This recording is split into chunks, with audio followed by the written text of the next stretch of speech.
Boa noite, irmãos. É uma satisfação, um prazer, né? Ter a oportunidade de compartilhar da palavra com a minha igreja essa noite. O pastor Gilberto está dando privilégio e ao mesmo tempo a responsabilidade para que a gente possa trazer a palavra esses dias. Ele tem feito aqui já alguns meses, né? A exposição em cima de Marcos, e ele falou, não, vamos fazer um intervalo, e aí ele nos escalou para que a gente pudesse compartilhar a palavra com os irmãos. O nosso Deus é um Deus bom, Ele é um Deus soberano, Ele é um Deus que comanda e dirige todas as coisas, Ele está no comando de tudo, e aprove que na semana passada o Rendel falou um pouco aqui sobre o nascimento de Jesus, do nosso querido e amado Jesus, por conta da celebração do Natal, né? O advento de Jesus Cristo, a chegada do nosso Salvador. E o Rendel falou bastante aqui sobre isso e sobre quando isso foi formulado dentro da história e dentro do que Deus tem feito durante todas as eras. E não tinha como nós não continuarmos falando de Jesus, né? De quem Ele é para nós, segundo o que mostra a palavra dele, sobre a pessoa do nosso Senhor Jesus Cristo. E é necessário, a título ainda de introdução, que a gente revisite a palavra, revisite esses fatos, que a gente perceba isso por conta do país em que nós vivemos. Né? Nós vivemos no Brasil e há alguns dados que são dados que estão registrados tanto nos institutos como nos órgãos que nos controlam, quanto a preocupação com o que Jesus se tem, ou como as pessoas identificam Jesus, ou o que Jesus tem sido pregado, divulgado e difundido, principalmente quando os números eles são assim, a gente olha para os números que são descritos na mídia e a gente diz assim, meu Deus do céu, se realmente isso for verdade, nós temos um país que caminha para um bem muito maior, né? Há dados e estatísticas que dizem que hoje nós somos mais de 40 milhões de evangélicos no Brasil, né? Então, mas será que essa estatística realmente ela é um reflexo da verdade? Será que esses quase 40 milhões de evangélicos conhecem Jesus Cristo, o verdadeiro Cristo da palavra? Será que essas pessoas foram, no momento que elas responderam aquele formulário lá do IBGE, será que elas foram indagadas sobre Jesus e qual foi a resposta que elas deram? Será que elas responderam, eu sou evangélico? Não, então quem é Jesus? Talvez ele seja um profeta, talvez ele seja um revolucionário, talvez ele seja um milagreiro, talvez ele seja um super-herói. Então, o que tem sido o reflexo hoje de toda essa quantidade de informação que nós temos a respeito dos evangélicos, ou esse culto, muitas vezes, aos números, com o Jesus verdadeiro, o Jesus da palavra? Essa é uma informação e essas perguntas têm vindo à nossa mente sempre e tem uma relação total com a palavra, com o que está registrado na palavra, com o que foi falado aos nossos irmãos lá na antiguidade. E eu peço a atenção dos irmãos agora, porque olhando para esses fatos, olhando para o que nós temos hoje, nós vamos visitar a palavra de Deus lá no livro de Hebreus, capítulo 1, de 1 a 3. Então eu peço que você abra sua Bíblia, mantenha a sua Bíblia aberta no capítulo 1 de Hebreus, dos versos 1 a 3. E nós vamos caminhar nesse texto durante essa noite, e eu pensei em um título ou um tema para a nossa mensagem, e aí eu defini como sendo Jesus, o incomparável.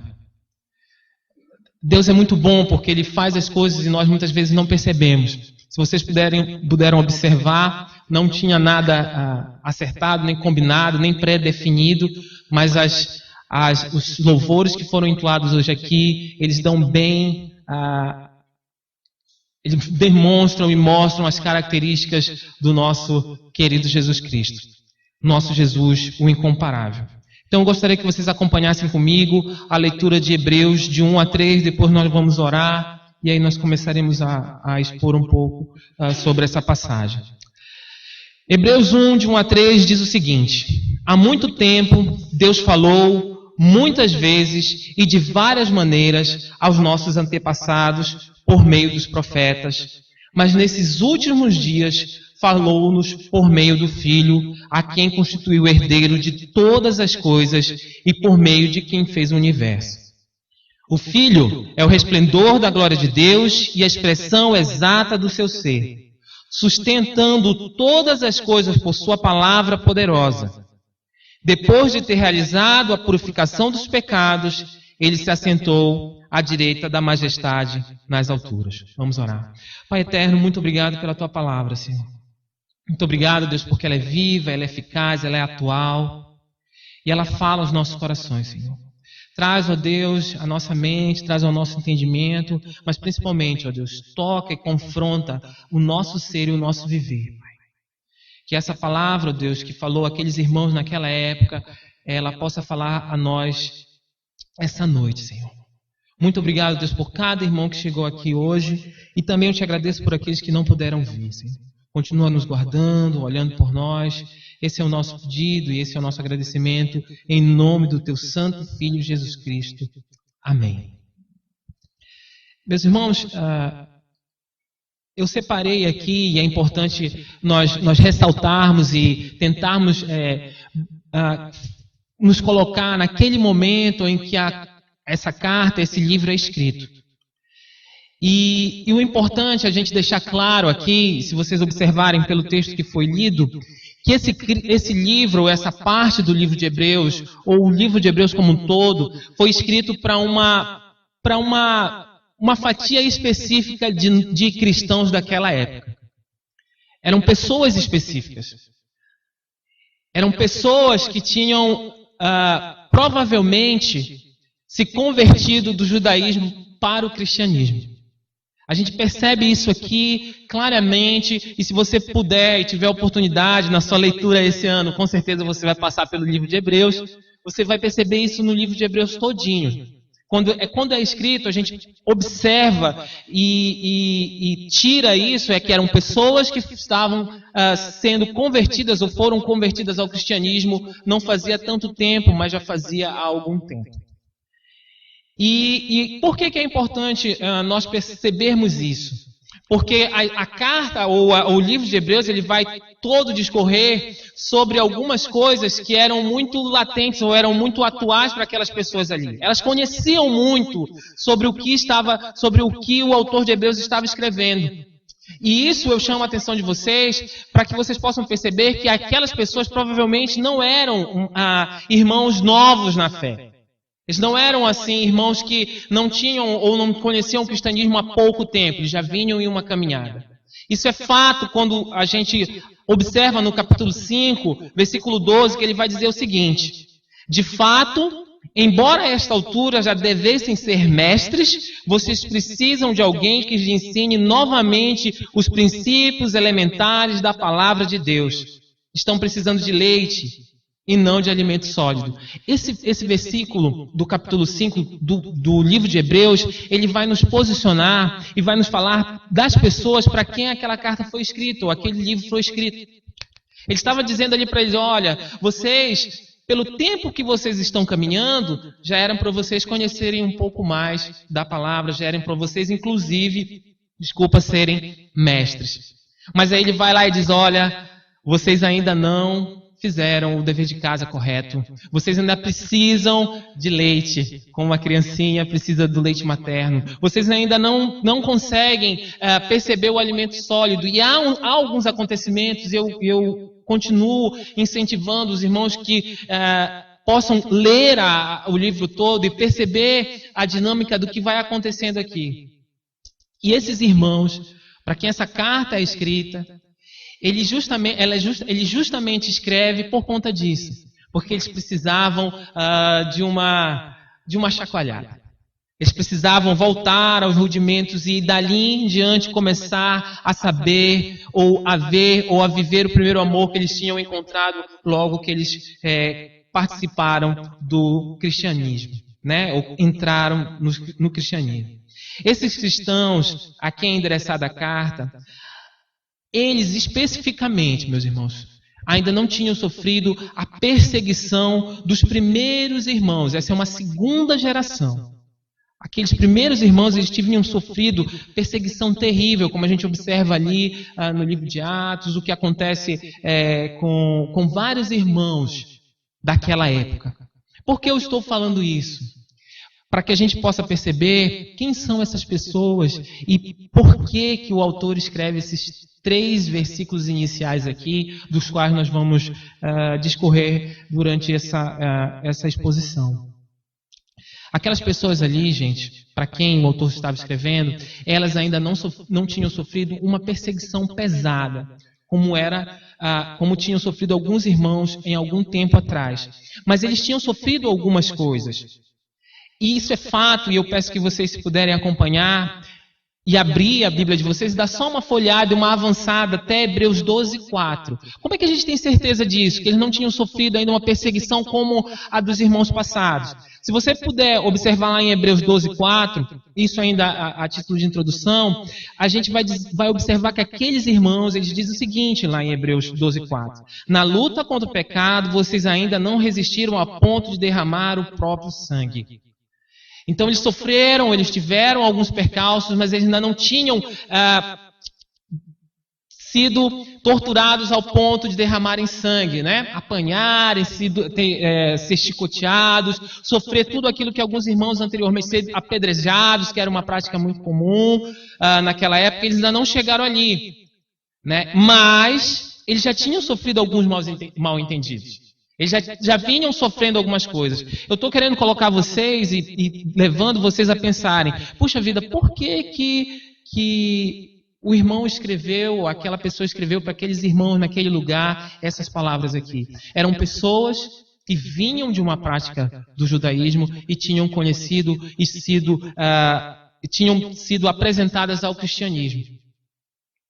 Mas aquelas pessoas, elas estavam titubeantes ainda, como é falado ali no capítulo 5:12. Elas ainda precisavam mergulhar um pouco mais, se aprofundar um pouco mais. E aí o autor de Hebreus, ele vai começar a carta dele falando a respeito disso, a respeito de quem realmente era necessário para que eles pudessem firmar os seus pés, para que eles pudessem, quem sabe, num sofrimento maior, não abandonar a fé. E o que isso nos fala hoje? É muito real as situações, muitas vezes, das nossas vidas, em que às vezes nós não sabemos, nós titubeamos, nós vacilamos por não saber quem é o nosso Jesus, como eu falei. Que é incomparável, que é aquele em que nós cantamos aqui, que é digno de todas as coisas.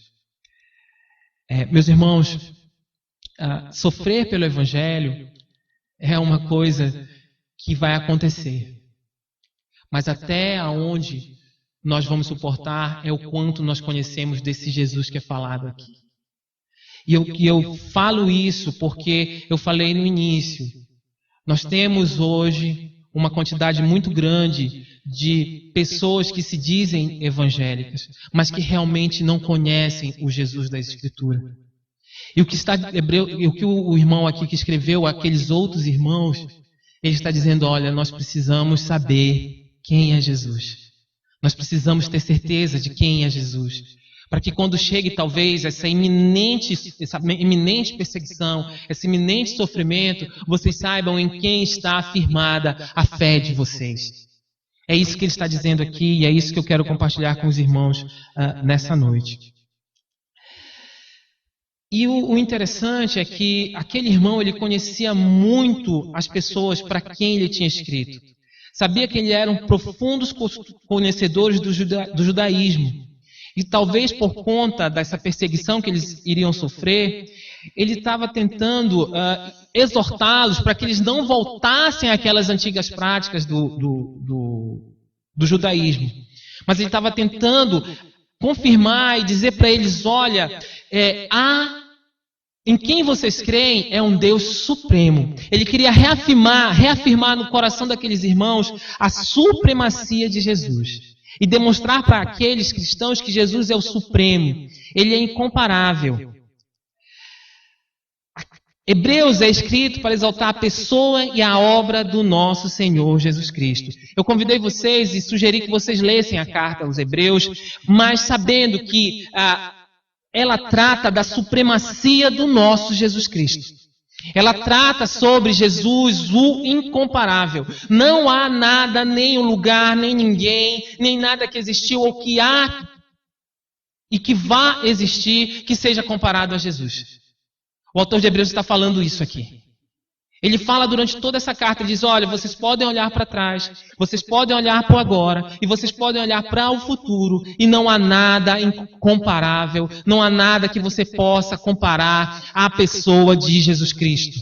E hoje nós também temos essa certeza. Não há nada que possa se comparar à pessoa de Jesus. Ele é um nome sobre todo nome, é um nome que a todos um dia, há alguns irmãos que são assim radicais, eu até acredito neles, quando eles dizem, todo joelho vai o quê?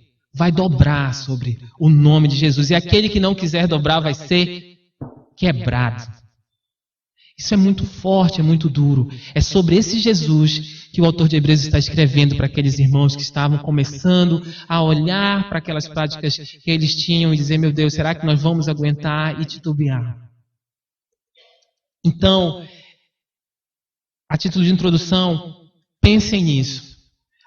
O livro de Hebreus, ou essa carta aos Hebreus, ela é escrita para pessoas que já tinham um conhecimento do cristianismo, já tinham entendido o que era o cristianismo, e também que conheciam bastante a lei mosaica, né, o judaísmo, mas que estavam, quem sabe, passando por dificuldades ou estavam vacilantes. E aí, exaltando e definindo que o livro fala sobre a supremacia, sobre Jesus, o supremo de Deus, tudo que há, Jesus o incomparável. Eu vou tentar dividir esses três versículos em 3 pontos. E o primeiro ponto, eu digo que Jesus, ele é o incomparável profeta. Ele é o incomparável profeta com letra maiúscula, inclusive. E aí eu peço que vocês voltem lá ao capítulo 1, primeiro versículo, e nós vamos ler ou acompanhar na primeira parte que diz assim: há muito tempo, Deus falou muitas vezes e de várias maneiras aos nossos antepassados por meio dos profetas. E aí eu peço que você pare um pouquinho aí. E aí nós começamos uma análise do livro, entendendo que aquele irmão que estava ensinando e escrevendo para aqueles irmãos, ele estava dizendo, olha, não há ninguém acima de Jesus. Por quê? Porque é muito importante nós posicionarmos naquele contexto daquela época, daquele momento. Aqueles irmãos, eles vinham do judaísmo. Eles sabiam e sabiam o valor para o povo judeu de um profeta. Mas a vinda do Messias, ela marca o fim de uma era. E os judeus, eles dividiam o tempo deles entre antes e depois da vinda do Messias. E Jesus vem e marca aquilo para eles. E isso é muito importante para os judeus. E aqueles irmãos, eles conheciam isso. E aí, o autor, ele vai escrever, inspirado, ele vai dizer, olha, havendo Deus outrora falado de muitas vezes, de muitas maneiras, aos pais pelos profetas. Ele está dizendo, teve um tempo que Deus realmente falou aos pais daquelas pessoas, os antepassados deles, através dos profetas. Mas aprove a Deus naquele momento, e aí o Rendel colocou aqui o advento de Jesus, a chegada do Messias, na semana passada, acontece um marco para o judeu, o Messias chega. Há um comentarista que ele diz o seguinte, ele diz que em Jesus Deus tinha entrado na humanidade, a eternidade tinha invadido o tempo e as coisas não poderiam ser as mesmas. Quando Jesus entra na história, quando ele vem, quando ele nasce, quando ele aparece, esse nome que é incomparável, o Supremo Deus se faz homem, não tem como, não há possibilidade de se continuar do mesmo jeito. E é isso que acontece com aqueles irmãos. Ele está reafirmando aqui a supremacia, ou dizendo, Jesus é um nome que é sobre todo nome. Realmente houve um tempo que havia necessidade dos profetas falarem, mas agora acabou esse tempo. Quem vive, veio e vive eternamente é o nosso Jesus. É o Supremo Senhor, é o Deus que está sobre todas as coisas, se fez homem e veio aqui, habitou entre nós e nos salvou e nos redimiu. E aí ele marca um ponto aqui. Não há, e fica muito claro, e nós percebemos muito claramente, quando Jesus entra, quando Deus entra na história, tudo muda. Tudo muda. E aí ele está escrevendo dizendo, olha, houve um tempo que havia necessidade dos profetas. Naquele tempo dos nossos antepassados. Mas agora não há. E aí fica uma pergunta, puxa, mas por que ele começa esse livro comparando Jesus aos profetas? Justamente por causa disso.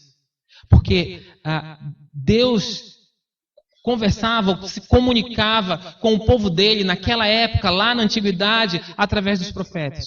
Mas a partir do momento em que Jesus entra, acabou. Porque Jesus não pode ser comparado a nenhum profeta. Por quê? Porque os profetas, meus irmãos, e vocês podem, com uma oportunidade, ler Isaías, Amós, Oséias, eles não tinham a verdade completa. Eles não tinham a verdade completa. Eles falavam partes e fragmentos. Mas quando Jesus entra na história, o profeta incomparável, ele é a verdade inteira. Jesus é a verdade inteira. Ele é a verdade. E eu não estou dizendo que os profetas não foram importantes, eles foram muito importantes. Mas a revelação completa de Deus, ela está, o clímax da criação é Jesus. Ele é o profeta que não pode ser comparado a nenhum. E por isso que ele diz, muitas vezes e de muitas maneiras, né? No verso 2 ele vai dizer, no verso 1 ainda, de muitas maneiras e muitas vezes. Por quê? Porque foram vários profetas e eles falaram de várias formas. Então aqueles irmãos daquele tempo, eles precisavam entender que Deus se revela em Jesus de forma completa. A obra da redenção estava completa em Jesus. Nenhum profeta poderia fazer o que Cristo fez. Nenhum profeta. Eles podiam alertar, eles podiam trazer realmente a mensagem da parte de Deus, mas a redenção, ela foi pensada e arquitetada, esse plano lá na eternidade. E quem concluiu e fez a nossa redenção é Jesus, o incomparável. Não há como você comparar Jesus a qualquer ser humano.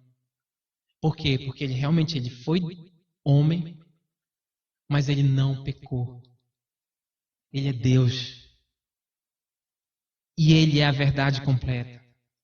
E isso nos deixa um alerta. Deus não tem mais nada a falar a nós, a não ser o que ele nos falou através da pessoa de Jesus.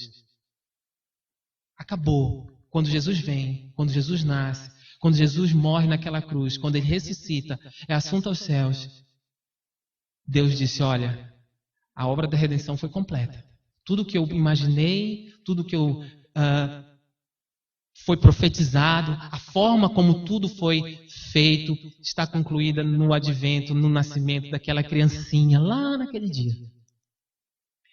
Não há como vocês compararem com os profetas, que são grandes homens de Deus, mas que a obra deles não é nada em relação ao que Jesus fez. Eu quero dizer para você essa noite que há um nome que realmente não pode ser comparado com nada. Esse nome é o de Jesus.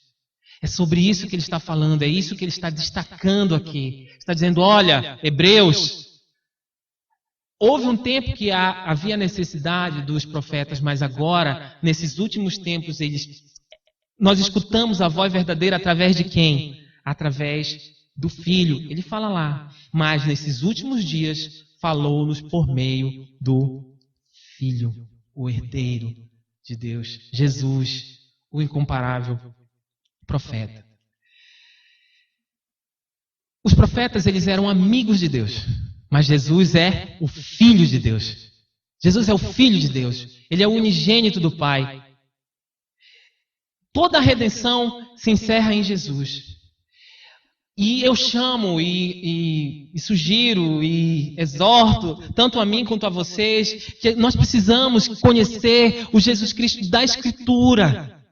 Nós precisamos conhecer aquele que nos se revela a nós através desses 3 versículos aqui. Nós precisamos desenvolver disciplinas e intimidades com esse Cristo aqui, que vai refletir realmente em mudança. Para que essa estatística de há 40 milhões de evangélicos, ela não seja somente um número, mas ela seja uma realidade. Será que estão falando desse Cristo aqui? Será que eles estão falando desse que veio ao mundo, desse que fez a obra redentiva toda, a obra da redenção completa, que não pode ser comparado a ninguém? Será que é esse Jesus? Então, a pergunta aqui é essa. Nós precisamos conhecer mais desse Cristo aqui.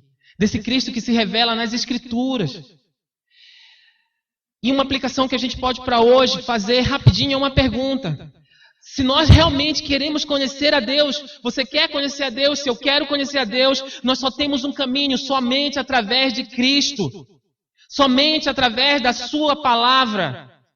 Somente do Cristo que foi revelado na palavra, e é revelado, e é falado, e é exortado aos hebreus aqui, e eles nos exortam hoje. Será que nós não estamos vacilando? Será que nós não estamos entendendo quem é Jesus? Jesus não pode ser comparado a nenhum profeta. Jesus não pode ser comparado a nenhum homem. Existem grandes homens, mas não tem como, não há possibilidade de comparar Jesus a esses homens. Na própria palavra. Nós sabemos que existem muitos homens que foram usados por Deus, inspirados por Deus, né? E nós podemos citar vários. No próprio livro de Hebreus, Hebreus 11, seus irmãos com certeza vão ler, se vocês lerem Hebreus 11, ele vai falar sobre os heróis da fé, né? A galeria dos heróis da fé, vários homens de Deus ali, mas nenhum pode ser comparado a Jesus, porque ele é incomparável, não tem parâmetro, você não consegue traçar um parâmetro.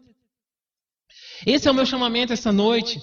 É um chamamento para que a gente possa perceber que não há nada, nem ninguém que possa fazer o que Jesus fez por nós. Ele já fez, ele já cumpriu. Então, se você quer conhecer a Deus, você precisa conhecer o Jesus da palavra. Você precisa conhecer o Jesus incomparável. Aquele que é o dono e ele é a verdade.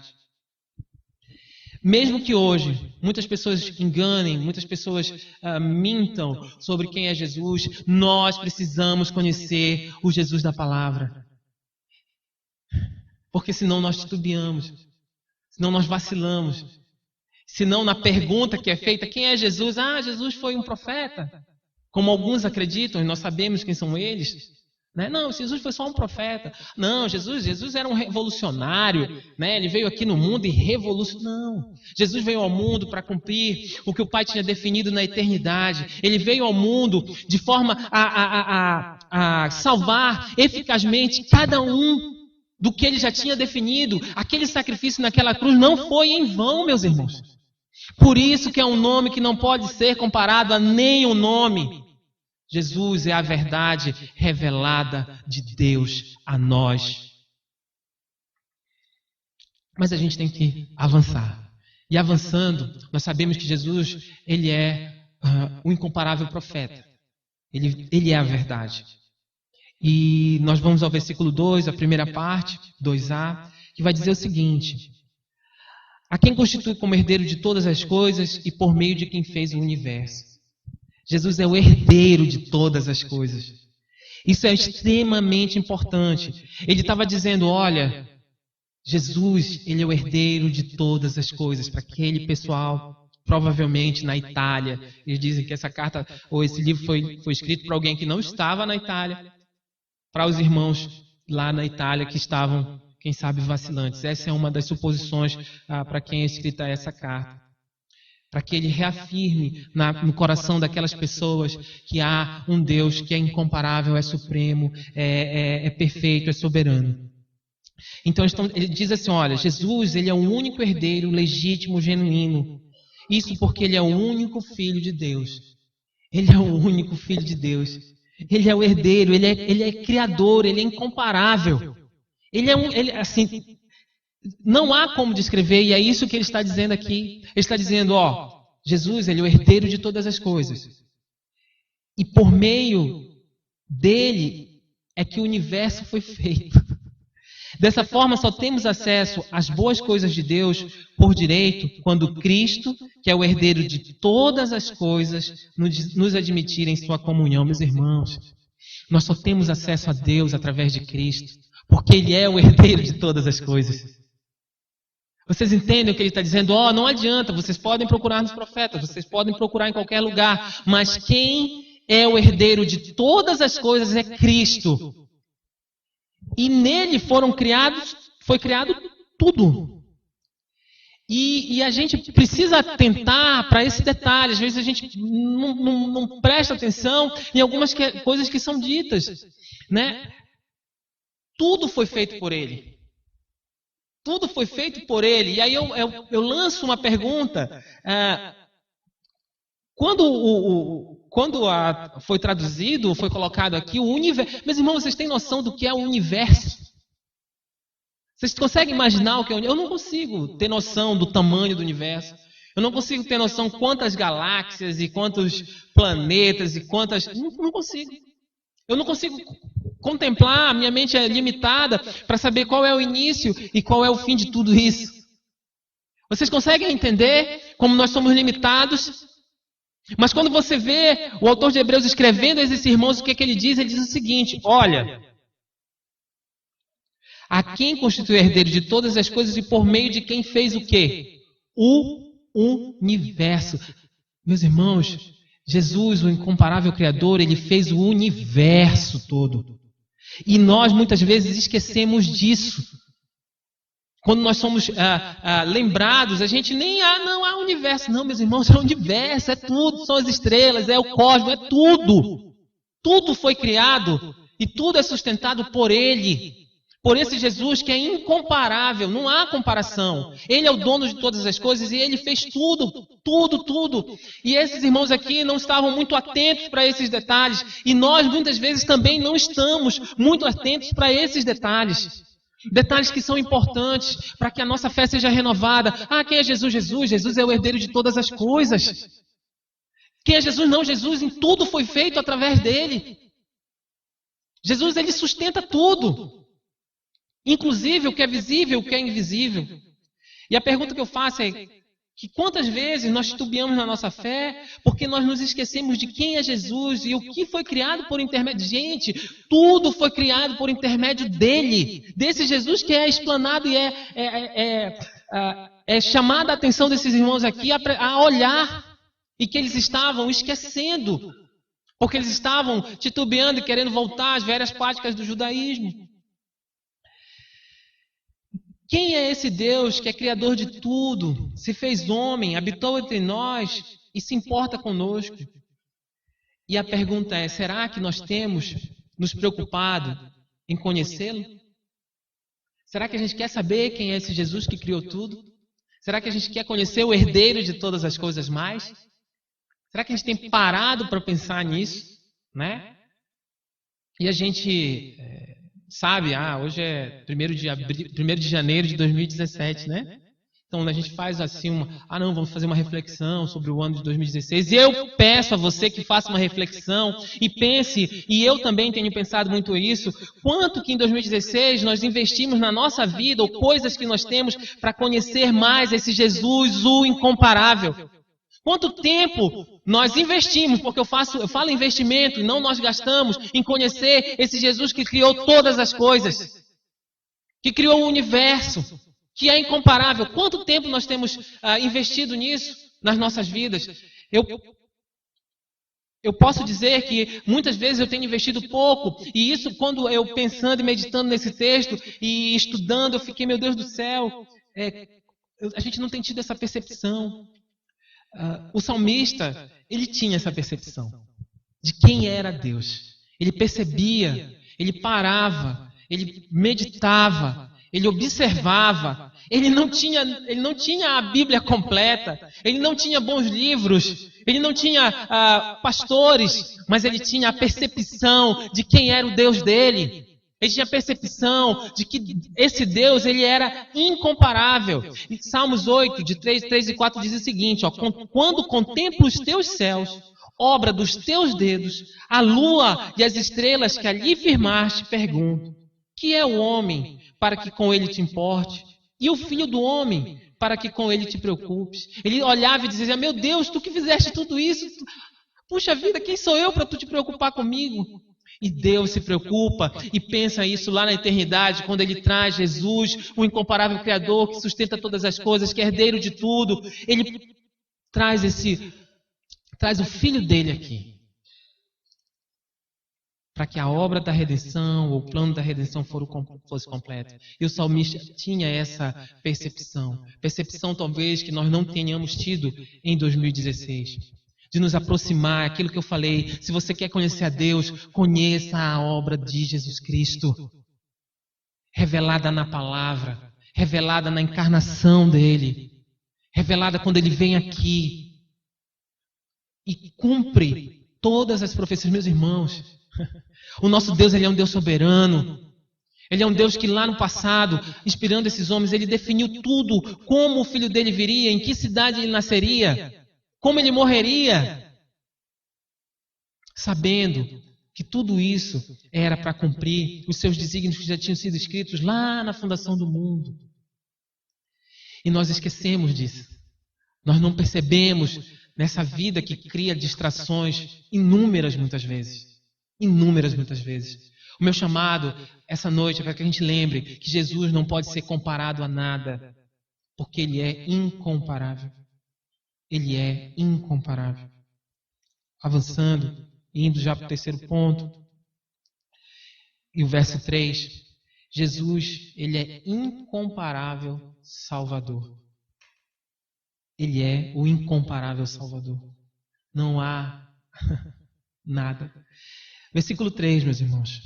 O Filho é o resplendor da glória de Deus, a expressão exata do seu ser, sustentando todas as coisas por sua palavra poderosa. Eu quero que você preste atenção agora nessa palavra resplendor. Dando uma pesquisada, nesse caso aí, ela quer dizer uma luz que brilha. Jesus é o resplendor da glória de Deus entre os homens. Ele é a luz que brilha entre os homens. E dessa forma, nós podemos concluir que a glória de Deus se fez homem e habitou entre nós, sofreu a morte como parte de um plano divino de nos resgatar. Que amor é esse?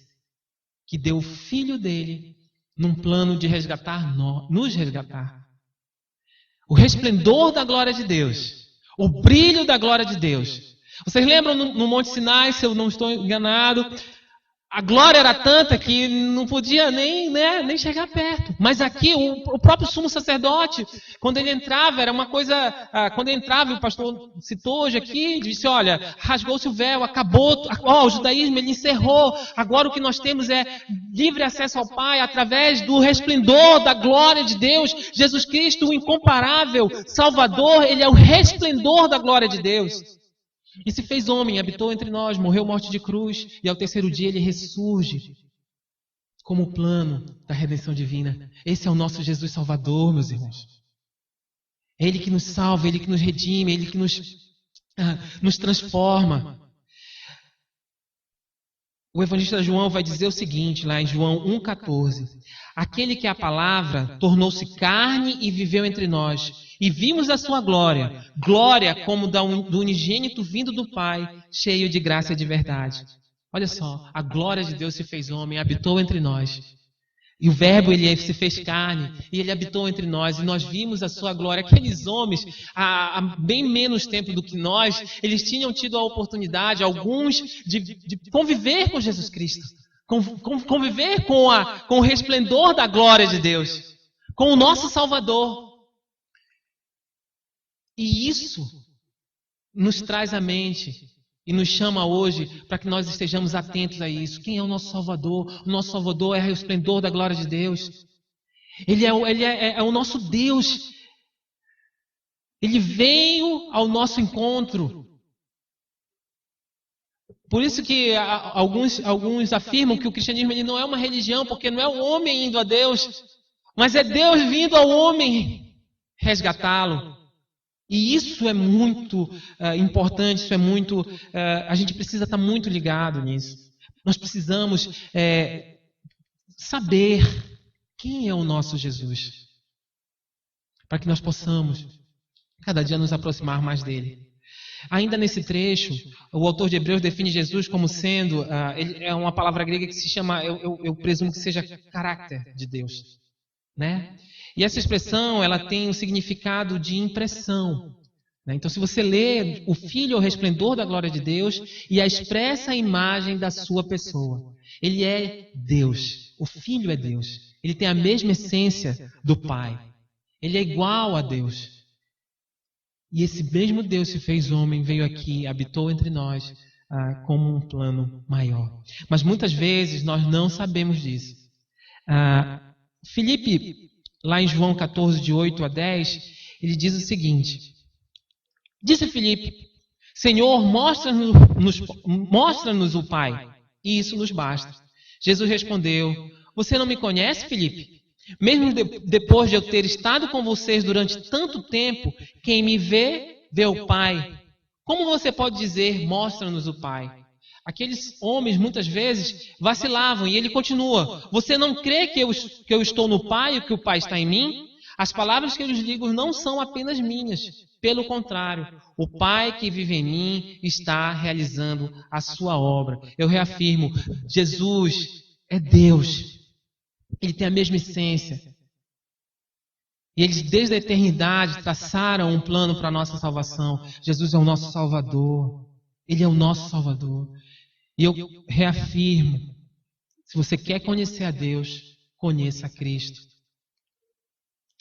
Nós não conseguiríamos conhecer a Deus se nós não conhecermos Jesus Cristo. Se nós não soubermos quem é esse Jesus da palavra. Não esse Jesus que tem sido oferecido por muitos homens, por muitos lobos. Mas o Jesus da palavra, o nosso Salvador. Aquele que veio cumprir o que o Pai tinha definido. E ele continua. E o que esse Jesus ele faz e como é que ele é? Sustentando todas as coisas por sua palavra poderosa. A Jesus pertence o poder de sustentar todas as coisas. E o interessante é que esse sustentar que está aportado aqui, ele não é um sustentar como se fosse um peso. Então, Jesus sustenta todas as coisas pelo poder, e aí o universo está aqui e isso é pesado. Esse significado aqui é bem interessante, e tem um comentarista que é o Warren Wiersbe, que ele diz o seguinte, que ele segura e carrega de um lado para o outro, e aquilo não é pesado para ele. Ele sustenta de uma forma que não se torna pesado. Ele não é apoiado, mas é sustentado. E ele vai escrevendo a história. Mas sabe por quê, meus irmãos? Não é pesado o sustentar de Jesus, porque Ele é Deus. E Ele é Deus que criou tudo. E Ele é Deus que é o Deus da providência. Nada foge do controle dEle. Tudo está no seu devido lugar. Acontece na hora certa e não foge ao seu controle. E muitas vezes, na nossa limitação, nós não entendemos. Nós não conseguimos compreender, mas o Deus que criou todas as coisas e que providencia tudo o que acontece e que está no controle de tudo, Ele sabe os propósitos e os desígnios dEle. Não nós, porque Ele diz aqui, sustentando todas as coisas por sua palavra poderosa. Jesus, o incomparável Criador, sustenta todas as coisas. Jesus, o incomparável Salvador, mantém todas as coisas. E isso, meus irmãos, é muito Isso é muito importante. Porque nós precisamos conhecer esse Jesus da palavra, que é Salvador, que é Criador, que não pode ser comparado a nenhum homem. E já caminhando para o final, aos Colossenses ele vai fazer, Colossenses 1, 15 e 17, ele vai falar justamente sobre isso. Ele vai dizer o seguinte: ele é a imagem do Deus invisível, o primogênito de toda a criação. E olha só, gente, como nós nos esquecemos de quem é Jesus. Quem é Jesus? Pois nele foram criadas todas as coisas no céu e na terra, as visíveis e as invisíveis, sejam tronos ou soberanias, poderes ou autoridades, todas as coisas foram criadas por ele e para ele. Ele é antes de todas as coisas e nele tudo subsiste. Jesus Cristo, é nele que tudo subsiste. Foi nele que todas as coisas foram criadas. E ele que sustenta tudo. Isso, meus irmãos, é muito importante. Precisamos conhecer mais a Jesus. Toda a autoridade dele. Ele é Senhor. Todo o universo deve adoração a ele. Todo o universo deve adoração a ele. Sabe por quê? Porque ele criou tudo. Ele criou a mim, criou a você. Por isso nós devemos adorá-lo. E há uma consciência que precisa ser falada quanto à adoração, que é você ter consciência de que toda a sua vida deve ser de louvor e adoração, não somente o momento em que a gente canta a Ele. Inclusive, quando nós cantamos, o pastor frisou aqui, foi frisado, até o louvor ele precisa ser centrado na pessoa de Jesus Cristo. Não pode ser centrado no homem ou centrado no meu capricho ou para dar para valorizar o meu ego. Não. Ele precisa ser centrado na pessoa de Jesus Cristo. Porque ele é Salvador. Hoje foi cantado aqui que o nosso Jesus ele é Salvador. E finalizando, depois de ter realizado a purificação dos pecados, ele sentou à direita da majestade nas alturas. Para responder quem é Jesus. Jesus é o nosso incomparável Salvador. A Jesus pertence toda a obra da redenção. Ele levou a cabo a necessária purificação do pecado dos homens. Totalmente diferente da purificação que era realizada pelo sumo sacerdote lá na prática judaica. E que era repetida várias vezes. Mas quando Jesus, o nosso Salvador, morre na cruz, ele realiza de uma única vez a purificação de todos os pecados. Purificação completa, definitiva. Não há mais necessidade de que seja feito todos aqueles rituais que eram feitos. Porque como João Batista afirma, eis o Cordeiro de Deus que tira todo o pecado do mundo. Quando Jesus morre e ressuscita, encerrou. Não há necessidade mais de toda aquela lei todo aquele ritual que era feito naquela época. Não há mais essa necessidade. Deus é tão bom e, como eu digo, Ele é soberano, Ele está no controle de tudo. Por conta do salmo que nós lemos aqui. Vocês lembram no início desse culto? O Salmo 50, se não lembram, retornem a ele. E ele vai falar justamente sobre isso. Né? Que ele não queria aquilo ali, mas houve um tempo e aquilo foi necessário, até de forma pedagógica, para ensinar o povo naquela época. Mas hoje, meus irmãos, o nosso Salvador Jesus Cristo vive e está sentado à direita ou à destra do Pai, nas alturas, e já realizou toda a purificação dos nossos pecados, porque Ele é o Cordeiro de Deus que tira o pecado do mundo. E onde está o nosso Senhor hoje? Onde está o nosso Salvador? Ele está lá sentado à direita do Pai. E para finalizar, eu faço um pedido para você essa noite, né? 2017 começa, mas não só por conta disso. Mas eu peço que você procure conhecer mais o seu Senhor. Você procure conhecer mais o seu Salvador. Percebendo quem Ele é. Percebendo o que Ele fez. Nós precisamos, né? Era isso que ele dizia aqui, ó. Na verdade, ele dizia aqui para o povo, olha, vocês precisam sair do leite. Nós precisamos também, meus irmãos, começar a caminhar e conhecer mais o nosso Deus. Mais de perto. Nós precisamos saber quem é o nosso Deus. que Ele é o nosso profeta que trouxe a verdade revelada, que Ele é o nosso Criador incomparável e que Ele é o nosso Criador. Alguns irmãos talvez titubeiem, muitos irmãos que muitas vezes estão nas igrejas há muito tempo e estão falando, quem é Jesus? Jesus foi, Ele morreu na cruz. Não. Jesus, Ele é, como havendo e lendo novamente, Ele é o Filho, é o resplendor da glória de Deus. É a expressa imagem da sua pessoa. Jesus é Deus. Jesus Cristo é Salvador. Então, que cada dia nós possamos fazer o que a Bíblia nos encoraja. A Bíblia nos encoraja ao quê? A conhecer o Senhor e nos esforçar em conhecê-lo. Que nesses próximos dias e que nesses próximos anos nós possamos nos esforçar em conhecer o verdadeiro Deus, para que a nossa fé seja fundamentada na verdade, para que a gente saiba quem é Jesus, o Jesus verdadeiro, o Jesus da Escritura. Amém, meus irmãos?